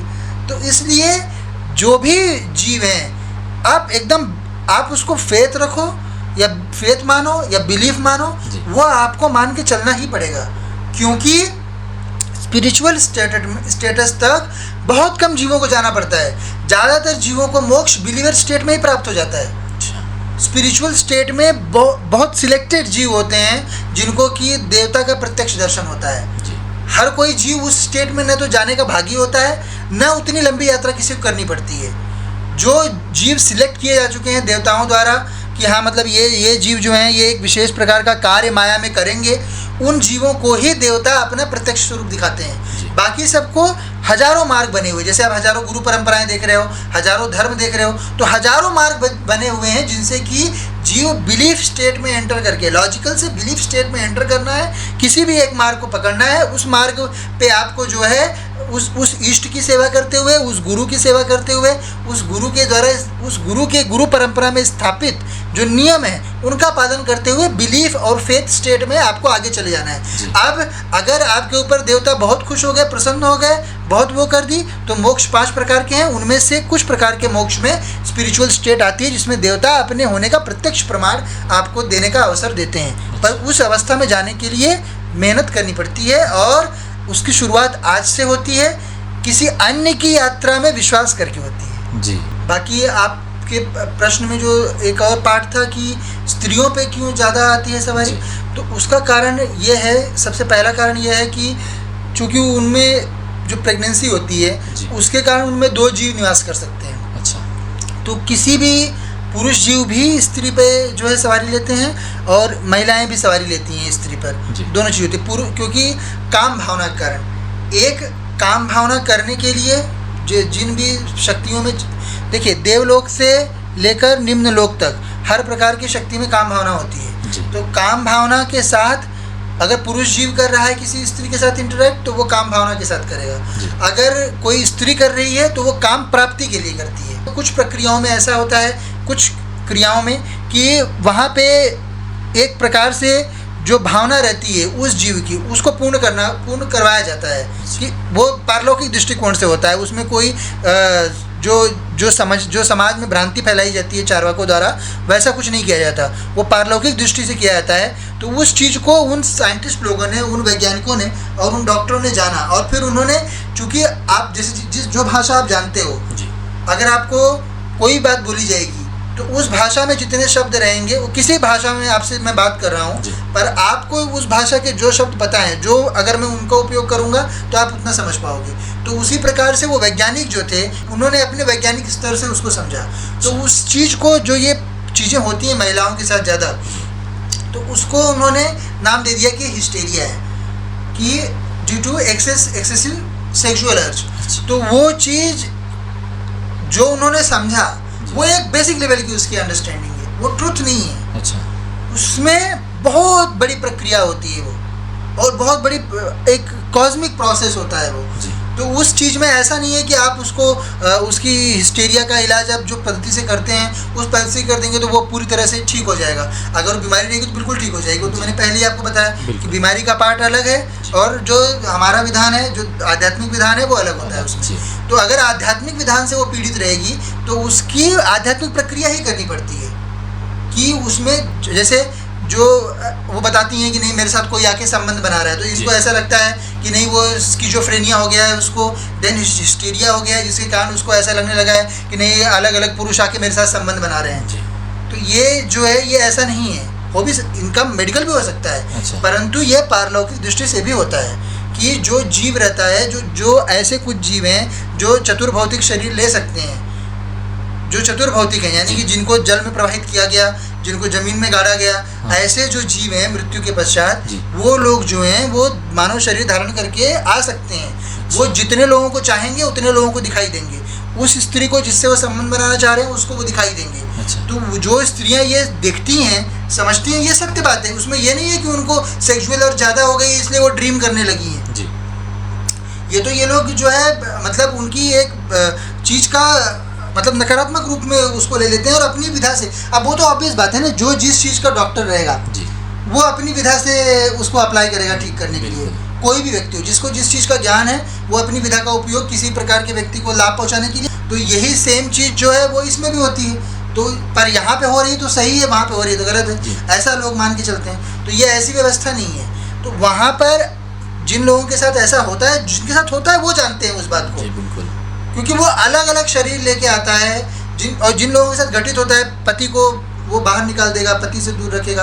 किसी भी जीव पे दृष्टि पड़ी, जिसको थोड़ा भी आपके मन में कोई स्त्री रहे, उसके मन में भाव आ गया, जिसके ऊपर वो सवारी रहे उस चीज़ की, तो वो तुरंत उसका रूप लेके आ जाएगा, चाहे वो पड़ोसी हो, अड़ोसी हो, घर का व्यक्ति हो, कोई भी हो, तो वो वैसा रूप लेके आ जाएगा। तो ये कोई किसी प्रकार का रोग नहीं है। ये जो है ये एक प्रकार की पारलौकिक प्रक्रिया है जिसमें कि उस शक्ति ने उस स्त्री का चुनाव कर लिया अपनी काम भावना को तृप्त करने के लिए। या फिर किसी स्त्री शक्ति ने उसके अंदर समाहित हो गई, और अगर कोई स्त्री शक्ति जो है वो किसी स्त्री में समाहित हो गई तो उस स्त्री शक्ति का जो पुरुष काउंटर पार्ट है, हर पुरुष आत्मा की एक स्त्री आत्मा होती है, तो उसका जो पुरुष काउंटर पार्ट रहेगा वो फिर उस स्त्री के साथ आके संबंध बनाने लगेगा। ये पारलौकिक विधान है, इसमें कोई भी 1% भी डाउट नहीं है। अब कोई ये बोलेगा नहीं इसका प्रूफ दो, इसका कोई प्रूफ नहीं। जो भुक्तभोगी हैं केवल वो जानते हैं और हम जानते हैं। अब जब आप हमारे स्तर पे आओगे, हम आपके उस जन्म में जब हम भी रहेंगे यहाँ पर, हम गुरु रहेंगे, आप हमारी शरणागति लोगे तो आपको उस समय दिखा देंगे। पर जिसकी स्थिति नहीं है उसको ये चीज़ प्रत्यक्ष रूप से दिखाई नहीं जा सकती है। ये कोई वैज्ञानिक रूप से प्रूव करने वाली चीज़ नहीं है, क्योंकि विज्ञान जड़ता का विषय है, वो आध्यात्म का विषय नहीं है। और ये आध्यात्मिक जगत में होने वाली प्रक्रिया है जो दोनों जगतों के मेल से होती है, और वो सही लोगों के साथ होती है। यानी कि आत्मा यहीं खड़ी रहेगी। अगर मेरी थर्ड आई जागृत है तो वो आत्मा मुझे दिखती रहेगी, अच्छा। वो आत्मा आपको दिखानी चाहती है तो आपको दिखती रहेगी, पर अगर जितने भी बाकी अन्य लोग हैं उनको किसी को दिखाई नहीं देगी। अच्छा। क्योंकि उनकी स्थिति वैसी नहीं है, वो आत्मा दिखाई नहीं देना चाहती है उनको। तो ये उस सोल के ऊपर है, और या तो फिर अपने आप को आप इतना ऊपर उठा लो, आप अपने सभी चक्रों को जागृत करके आप उसको देख लो। तो अब मैं देख सकता हूँ उसको, मेरे लिए जितना रियल वो आप हो उतना ही रियल वो जीव है। परंतु आप जो लोग नहीं देख सकते उनको मैं ये नहीं कर सकता नहीं ये देखो ये ऐसा है करके, उनको मैं दिखा नहीं सकता हूँ। वो भी एक विज्ञान है, लेकिन यह विज्ञान कई जन्मों तक चलता है, और इस विज्ञान के लिए बिलीफ सबसे इम्पोर्टेंट चीज़ है। तो ये जो भौतिक विज्ञान है, जो इस जगत व्यवस्था है, वैसा उस प्रकार से इस चीज़ को आप नहीं समझ सकते हो। और अगर वैसे समझने चाहोगे तो सब निगेशन हो जाएगा उस चीज़ का, क्योंकि फिर देवता ये समझेंगे कि आप उसको जानने के ही योग्य नहीं हो, क्योंकि आप बिलीवर की स्टेज को पार करके आए ही नहीं हो, तो प्रत्यक्ष आपको क्यों दिखाई देगा। जब आप ये मान ही नहीं रहे हो कि एटम मॉलिक्यूल है, तब तो आप आर्ट में जाओगे ना। जब आप साइंस में यही नहीं समझ पा रहे हो कि ये एटम होता है, ये मॉलिक्यूल होता है, ये हमारा बायोलॉजिकल स्ट्रक्चर ऐसा है वैसा है, ये सब चीज़ें आपको लगेगा नहीं यार ये तो कुछ भी बोलते हैं करके, तो आप आर्टिस्ट्री में जाओगे। आप थोड़ी जाओगे वहाँ पे साइंस सीखने के लिए। साइंस सीखने के लिए तब जाओगे जब आपको उन पर विश्वास होगा, करे ये तो इंटरेस्टिंग चीज़ है, ये मुझे जानना चाहिए, इसके बारे में मुझे और जानना चाहिए। जब उसकी क्यूरियोसिटी आएगी और उसमें जो रिक्वायर्ड है वो चीज़ आप करोगे। अब मेडिकल में एडमिशन के लिए नीट रिक्वायर्ड है तो नीट देना पड़ेगा। अपने मनमानी बोलोगे नहीं कोई मुझे मेडिकल सिखा के दिखाए तब मैं मानूंगा, नहीं होने वाला ना वो चीज़। किसी को इंटरेस्ट नहीं है आपको मेडिकल सिखाने में। आप नीट क्रैक करो, फीस भरो। ये भी नहीं, नीट क्रैक करने से भी नहीं होगा, जितनी फीस है उतनी फीस भरोगे तब जाके आपको वो मेडिकल पढ़ाएंगे। तो उसी प्रकार से जो प्रक्रिया है आध्यात्म की, उस प्रक्रिया को संपूर्ण रूप से पालन करोगे, उतने जन्म पालन करोगे, शरणागति रहेगी, वैसे कर्म रहेंगे कि उसके अनुसार प्रवृत्ति मिले, बार बार आप उस चीज़ को करते जाओ, फिर जाके किसी जन्म में आपके ऊपर इष्ट की कृपा होगी, तब आपको ये चीज़ समझ में आएगी। तो आपके स्त्री के भी प्रश्न का मैंने आपको उत्तर दे दिया, और आपको मैंने 3 तरह के जो जीवों की जो 3 आध्यात्मिक स्थिति होती है। शून्य स्थिति को लॉजिकल बोलते हैं, जो कोई बोलता है अरे ये तो लॉजिकली ऐसा नहीं हो रहा, तो वो शून्य स्थिति। वो बच्चे हैं, अभी नए नए जो है मनुष्य बने हैं, नया नया शरीर चलाना सीखे हैं, अभी उनको अपने शरीर को जान लें यही बहुत है। भगवान को जानना, गुरुओं को जानना, गुरु परंपराएं जानना, धर्म जानना, ये सबसे बहुत बड़ी बड़ी चीज़ें हैं। ये इसकी आध्यात्मिक यात्रा, मनुष्य जो अपने जीव जो अपनी यात्रा के अंतिम पड़ाव की ओर रहता है, तब ये सब चीज़ें पता चलती हैं। जो आज एकदम आरंभिक स्थिति में है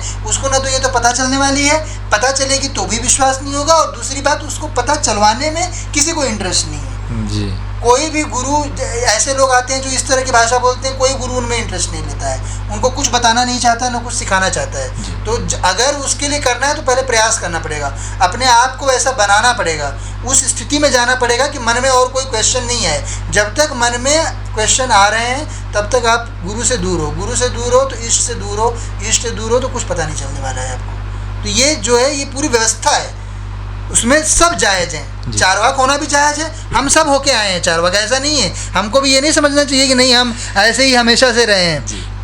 कुछ जीवन चक्र पहले, कुछ जन्म पहले हम लोग भी सब उस अवस्था से आए हैं। वो बच्चे भी आज उस अवस्था में, कल को उनका भी जो है उत्थान होगा। जैसे धीरे धीरे जब प्रभु को लगेगा, हमारे देवताओं को लगेगा, हमारे गुरुओं को लगेगा कि इनको इस चीज़ को जानने की जरूरत, जितनी मात्रा में जानने की ज़रूरत है उतनी मात्रा में वो आपको जना देंगे।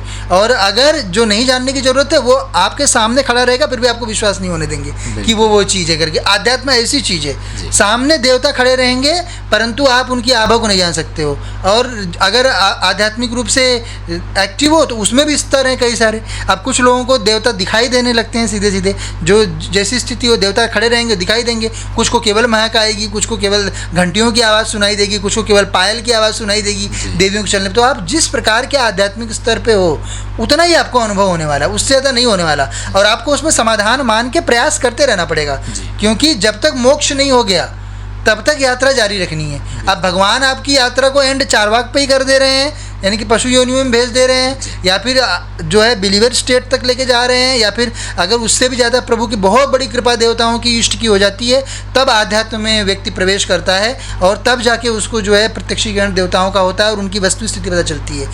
ज़्यादातर धर्म जो हैं, जितने भी धर्मशास्त्र भी हैं, जितने धर्म भी हैं, ये सबके सब बिलीवर स्टेट तक चलते हैं। उसके ऊपर जो भी है वो कुछ भी लिखित नहीं है। अच्छा। वो केवल गुरु परंपराओं में चलता है, वो केवल गुरुओं को पता रहता है, उसकी प्रक्रिया गुरुओं को पता रहती है, उसमें क्या अनुभव होना चाहिए ये गुरुओं को पता रहता है, उसमें स्टेप्स रहते हैं, स्टेप बाय स्टेप ही आप जा सकते हो। ना तो कोई गुरु लिखेगा उसको, न कोई गुरु बताएगा उसको, और न ही कोई गुरु बहुत ज़्यादा आतुर है कि नहीं मैं इसको ये चीज़ बता दूं तो ये हो जाए, क्योंकि ये सब उन लोगों को मिलता है जो अपने खट विकारों पे विजय प्राप्त कर लेते हैं। कुछ मात्रा में, जितनी मात्रा में विजय प्राप्त किए रहेंगे उतनी मात्रा में ज्ञान भी रहेगा। ज्ञान उतना ही मिलेगा जितना तुम बचा के रख सको। तो जितने भी लोग हैं जिनको भी ये सिखा दिया गया है या फिर ये बता दिया गया है आज की व्यवस्थाओं के कारण कि नहीं देवता नहीं होते हैं, आध्यात्मिक प्रक्रियाएं मत करो, धर्म को मत मानो, गुरु नहीं होते, सवारियां नहीं होती हैं, देवता नहीं होते, देवता हमसे संपर्क नहीं करते हैं, ये सब भावनाएं जितने भी बच्चों के अंदर हैं उनको सबको इन भावनाओं को छोड़कर ज़्यादा से ज़्यादा पहले आप इमर्स करिए खुद को। सबसे पहले धर्म की पहली अवस्था होती है भक्ति। आप भक्ति से आरंभ करिए, किसी देवता का नाम जब आप आरंभ करिए, किसी गुरु की शरणागति लीजिए, किसी गुरु से मंत्र प्राप्त करिए, फिर आप बिलीवर स्टेट में धीरे धीरे जाओगे। बिलीवर स्टेट में क्या पता ईश्वर की कृपा हो जाए, आपको इसी जन्म में आपको अनुभव आ जाए कुछ। गुरु कृपा और इष्ट कृपा हेतु की होती है, जब उनकी इच्छा हो तब वो कर सकते हैं उस चीज़ को। तो आपको उठाने की क्षमता तो बहुतों में है, लेकिन आप पहले गिरो तो। जब आप गिरने को ही तैयार नहीं हो, आप नाक के सामने खड़े रहोगे थोड़ी कोई उठाएगा आपको। आपको पहले शरणागति कहीं ना कहीं जाके पूर्ण शरणागति लेनी पड़ेगी। टेस्ट की भावना से लोगे तो गुरु लोग सब जानते हैं। बिल्कुल। तो ये सब सारी व्यवस्था होती है धर्म की। जी महागुरु जी, जैसे अभी आपने हिस्टीरिया डिसीज़ का नाम लिया, तो इसी प्रकार से जो भूत प्रेत होते हैं तो वो और कोई डिसीज़ कॉज मतलब करते हैं, या ऐसे मतलब कौन कौन से डिसीजेस वो कॉज कर सकते हैं, ये थोड़ा सा हमें जानने में आतुरता है। जी बिल्कुल। जितना भी चीज़ हमारे यहाँ आसपास कर्मों से घटित होता है, यह सब कुछ जो है पराशक्तियाँ हमारे लिए कम ज़्यादा करने के लिए या फिर उनको कॉज करने के लिए सक्षम होती हैं। अच्छा। देखिए डिसीज़ेस की बात करें, जैसे मैंने हिस्टीरिया की बात की आपको, हिस्टीरिया के जो सिम्टम्स होते हैं वही सेम सिम्टम आपको जो कामुक शक्तियाँ होती हैं उनके द्वारा जब किसी भी, चाहे पुरुष हो चाहे स्त्री हो, अगर उसको इन्फेस्टेशन होता है तो अवश्य ही सेम टाइप के आपको सिम्टम उसमें मिल जाएंगे। तो उसी प्रकार से जो एक स्थिति होती है जिसे अपमार्जन कहा जाता है, तो अपमार्जन का विवरण आपको पद्म पुराण में मिल जाएगा, गर्ग संहिता में मिल जाएगा, अथर्ववेद में भी इसकी चर्चा आती है। तो अपमार्जन जो है वह ये जो पराशक्तियाँ होती है दोनों से होता है, कर्म से भी होता है और पराशक्तियों के कारण भी होता है। तो यदि पराशक्तियों के द्वारा जो अपमार्जन होता है उसमें टर्मिनल इलनेसेस खास करके, जैसे कि आपकी कैंसर हो गया या फिर जो है लाइफस्टाइल डिसीजेज काफ़ी सारी होती हैं, कुछ भी चीज़ को बढ़ा देना आपके जीव के, मोटापा बहुत ज़्यादा कर देना, बहुत मोटा कर देना या बहुत पतला कर देना, तो ये सब थायराइड में भी आपको मिल जाएंगे। थायराइड आप दोगे तो आपको लगेगा कि उसमें इम्प्रूवमेंट हो रहा है, but it will never resolve. if it is caused by अपमार्जन, it will resolve only and only after a parashakti chikitsa, after a mantra chikitsa. Mantra chikitsa is also a valid form of chikitsa. It has been accepted by our government also. Ayush मंत्रालय है उसके लिए। तो उसमें जो विधान आते हैं उनके परे भी कुछ विधान होता है, चूँकि उसको समझा नहीं जा सकता पहली चीज़, और दूसरी चीज़ कोई समझाने में इंटरेस्टेड भी नहीं है। हमारे गुरु जो रहते हैं, जो गुरु परंपराएं होती हैं, उनमें कोई भी उस विधान को भौतिकवादी लोगों को देना भी नहीं चाहता है, पर जिनके पास वो विधान है उनके द्वारा इन चीज़ों को करेक्ट करने का प्रयास किया जा सकता है। अगर वो चीज़ दोनों वजह से हो सकती है, जैसे बीमारियां सभी हैं, ऐसा नहीं कि सब बीमारियां आपको पराशक्तियों से ही हो रही हैं, ऐसा नहीं है। आपको नॉर्मल चीज़ से, अब कोई पूरे टाइम में स्वीट खाता रहे, हेरिडिटरी उसके रहे, तो डायबिटीज़ उसको होनी ही है। परंतु साथ ही साथ अगर पराशक्ति का इन्फेस्टेशन हो गया तो वो भी डायबिटीज़ कॉज कर सकती है, वो सब कुछ कॉज कर सकती है। मतलब हमने तो ऐसे ऐसे जीवों को देखा है जिनके की मतलब कार्डियक फेलियर जो है वो पराशक्तियों द्वारा किया गया। एक्सीडेंट भी कराती हैं, एक्सीडेंटल डेथ भी कराते हैं ये लोग। ये जो है अनेकानेक प्रकार की आपकी ब्रेन डिसीजेस कर सकती हैं, डिप्रेशन कॉज कर सकती हैं, ओसीडी कॉज कर सकती हैं आपको। ये सब बीमारियां आपको जितने क्लिनिकल सिम्टम होते हैं उसके, वो सब आपको उसमें दिखाई देंगे। बस उसमें एक क्लासिकल चीज़ रहेगी कि जब उसका परमानेंट इलाज मेडिकल द्वारा आपका नहीं होगा। आप अगर मेडिसिन लोगे तो या फिर आप किसी प्रकार की उसमें सर्जरी कराएंगे, फिर से उगाएगा, फिर से वो चीज़ आ जाएगी, उसका और बड़ी मात्रा में आएगी, क्रोध के साथ आएगी। तो ये सारी चीज़ें जो हैं, जो अध्यात्म का विषय है वो अध्यात्म द्वारा सही किया जाना चाहिए, जो मेडिकल साइंस का विषय है वो मेडिकल साइंस द्वारा ठीक किया जाना चाहिए, और इन दोनों में सामंजस्य होना चाहिए। पहले के समय में क्या था, जो वैद्य होते थे, आयुर्वेद हमारे यहाँ पे हमेशा से रहा है, तो आयुर्वेद जो है वो भौतिकवादी है पूरी तरह से। आयुर्वेद में कुछ नहीं है, उसमें जड़ी बूटी रहती हैं, जो वो जड़ी बूटी केमिकल ही रहती हैं, उन्हीं केमिकल को एक्सट्रैक्ट करके आज मॉडर्न साइंस में मेडिसिन बनती हैं। उन्हीं केमिकल्स को, या तो आप उनको उनकी मिमिक करने वाले केमिकल्स बनाते हो, या तो फिर आप उन्हीं केमिकल्स का यूज़ करते हो। तो आयुर्वेद हमारे साथ हमेशा से रहा है। पर पहले क्या था, आयुर्वेदाचार्य कौन होते थे, तो वही लोग जो हैं वो आपका इस विधान को भी जानते थे, उस विधान को भी जानते थे। तो वो दोनों चीज़ों को मिला के ट्रीटमेंट प्रोवाइड करते थे, जिससे कि जीव अगर बीमारी हुई तो स्वास्थ्य को प्राप्त हो जाता था। जब आयुर्वेद अपने पूरे अच्छे से था, जब हमारे ग्रंथ नष्ट नहीं हुए थे, हमारी सब चीज़ें सुरक्षित थी उस समय तक। परंतु ये अभी इस समय क्या है कि एक दूसरे का निगेशन होता है, या तो फिर एक जो शक्तियों द्वारा ट्रीटमेंट कर रहे हैं उनको लगता है कि सब चीज़ें जो हैं वो वही उसी से हो रही हैं, तो वैसा भी नहीं रहता है, सत्य वो भी नहीं है। या फिर ऐसे लोग हैं जो चार्वाक हो गए हैं पूरे, क्योंकि because they have studied medical science. तो इसके कारण क्या होता है कि जिनको सच में बेचारों को दूसरी दिक्कत है, उनको भी आप दवाइयों से भर दे रहे हो पूरा। जो चीज़ अब किसी व्यक्ति को अगर पराशक्ति का इन्फेस्टेशन है, आप उसको पागल खाने में भर्ती होने तक उसकी स्थिति हो जाएगी अगर आप उसको मेडिकल साइंस की ओर से लेके जाओगे। और 7 दिन के, 30 दिन के, 60 दिन के इलाज में पराशक्तियों द्वारा उस जीव के ऊपर जो भी शक्ति है उस शक्ति को हटाया जा सकता है। मैं ये नहीं कह रहा हूँ कि सभी की मेंटल इलनेस होता ही नहीं करके, मेंटल इलनेस अपनी जगह पे है, पर इसका जो इलनेस है, जो अपामार्जन का है, वो भी एक चीज़ है और वो बहुत भौतिक है। परंतु समाज में गलत तरीके से चीज़ों को प्रेजेंट करने के कारण एक चीज़ को, यहाँ पे क्या है कि हमारा यह है कि एक सही है तो एक गलत है, ये वाली जो हमारे अंदर भावना आ गई है जीवों के अंदर, मानव समाज में, ये बहुत ही घातक चीज़ हो गई है।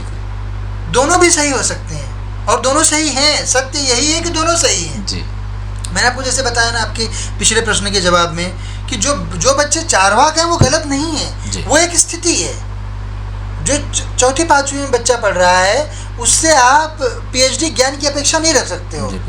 आप उसको पीएचडी का असाइनमेंट नहीं दे सकते हो, आपको उसको चौथी पाँचवीं का ही असाइनमेंट देना पड़ेगा, उतने लेवल पे उसको असेस करना पड़ेगा। धीरे धीरे वो बढ़ेगा आगे, वो धीरे धीरे बढ़ना ही है उसको, क्योंकि पढ़ना तो सबको है। क्योंकि वहाँ पे क्या है, जो पारलौकिक विधान है उसमें मोक्ष हर जीव को प्राप्त करना है, उसमें आनाकानी नहीं है। वो आप करोड़ों वर्ष लग गए और करोड़ों ले लो, चाहे इसी जन्म में मुक्त हो जाओ, चाहे अगले 5 जन्म में मुक्त हो जाओ, 10 जन्म में मुक्त हो जाओ, मुक्त हम हर किसी को होना है, एक दिन हम सभी को मुक्त होना है। तो यात्रा तो हम सभी को करनी ही पड़ेगी। तो बीमारियां हर प्रकार की, जितनी भी प्रकार की बीमारियों को हम जानते हैं, वो सब बीमारियां ज्वर भी कॉज कर सकती हैं, फीवर भी कॉज करती हैं। फीवर तो एक्चुअल में पराशक्ति अगर तेजी से किसी के ऊपर आ जाए तो सबसे पहली चीज़ होगी फीवर होगा उसको। और वो फीवर कैसा होगा, 106 डिग्री 160 डिग्री इतना फीवर होगा, तो मरेगा नहीं जीव। ये अंतर है कि अगर 106 107 108 अगर किसी नॉर्मल जीव को किसी बीमारी के कारण हो जाए, कोई बारिश में भीग गया इस कारण उसको फीवर हो जाए, या फिर कोई बैक्टीरिया वायरल इन्फेक्शन हो जाए उससे फीवर हो जाए, तो इतने फीवर पे वो या तो अलग अलग प्रकार की व्यवस्थाएं उससे होनी शुरू हो जाएंगी। लेकिन जब पराशक्ति का इन्फेस्टेशन रहेगा तो वो जस्ट बॉडी टेम्परेचर उतना रेज होगा, and then the Parashakti will control, it will ensure that the jeev does not die. तो वो वही देख लेती है, क्योंकि वो उसका उद्देश्य मारना नहीं रहता है यूजुअली। जितनी पराशक्तियाँ रहती हैं ज़्यादातर, अगर वो उस कार्य के लिए नहीं भेजी गई किसी के ऊपर, तो ज़्यादातर समय उनका उद्देश्य उसे मारना नहीं रहता है। वो अपनी जो उनकी विकार हैं, जो उनकी इच्छाएं हैं, उसकी पूर्ति के लिए ज़्यादातर समय संबंध बनाती हैं, संपर्क करती हैं। अब उसके कारण, अब जैसे गर्मी बहुत ज़्यादा हो गई, दो जीव रह रहे हैं, तो अनेक प्रकार की बीमारियां जो हैं वो लगनी शुरू हो जाती हैं। और परंतु ये भी एक चीज़ है कि जो लॉजिकल लोग होते हैं उन पर तो पराशक्तियों का इफेक्ट मूल रूप से आपको बीमारी के रूप में और डेट यानी कर्ज के रूप में ही दिखेगा। दो बहुत सुंदर रूप से दिखाई देने वाली चीज़ें हैं इन लोगों के ऊपर। अगर ऐसा समझ में आ जाए कि आप ऐसे कर्ज के चंगुल में फंस गए हो जो कि फिर आप भर ही नहीं सकते हो, ऐसी बीमारी के चंगुल में फंस गए हो कि आप बस दवा खाए जा रहे हो, कोई बीमारी पे अंतर नहीं पड़ रहा है, तो इसका मतलब वो पराशक्ति इन्फेस्टेशन है। तो आपके ऊपर, क्योंकि वो सवारी नहीं ले सकती है, आपके ऊपर आके वो बोल नहीं सकती, क्योंकि आपकी स्थिति नहीं है जी, बिल्कुल। झोली हमारी जितनी रहेगी, कोई हमको कितना भी देने वाला हो, जब हमारी वैसी झोली ही नहीं है तो हमारे ऊपर वो चीज़ नहीं आएगी, अलग प्रकार की आएगी, वो नीचे गिरेगा। बिल्कुल। तो वो नीचे गिरता है सब चीज़, तो इसलिए हमारे अराउंड वो सारा चीज़ इफेक्ट होना शुरू हो जाता है। घर में कलह मचा रहेगा, घर में कलेश रहेगा, पति पत्नी के बीच में लड़ाइयाँ होती रहेंगी, आप जो है कर्ज होना, अन्य लोगों से लड़ाई करना, बहुत अधिक क्रोध आना, ये सब सारे व्यवहार जो हैं ये नॉर्मल नहीं होते हैं। जीव जो होता है वो शांति प्रिय होता है, सॉलिटरी होता है, एक शांति से रहना चाहता है। दूसरों से ईर्ष्या करना, ये सब पिशाची चीज़ों का इन्फेस्टेशन के कारण होता है कि आपको दूसरे से जलन हो रही है, किसी की प्रोग्रेस से जलन हो रही है, किसी की डिग्रेस से जलन हो रही है, ये सब इन्फेस्टेशन के कारण होता है। आपका काम अपनी यात्रा को ऊपर उठाना है ना, अन्य प्रकार की चीज़ों को देखना वो हमारे काम नहीं होता है। तो बीमारियां हर प्रकार की जो है वो दोनों तरह से हो सकती हैं। आपको भौतिक बीमारियां भी हो सकती हैं, पारलौकिक भी होती हैं।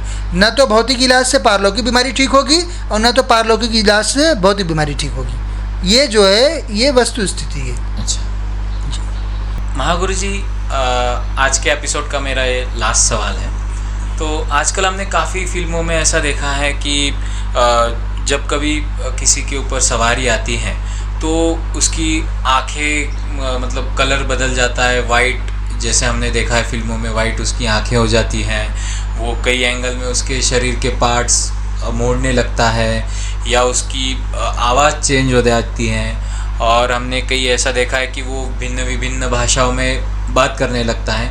तो इन सारी चीज़ों में कितनी सच्चाई है? जी बिल्कुल, कुछ चीज़ें इसमें से हो सकती हैं और कुछ नहीं होती हैं जी।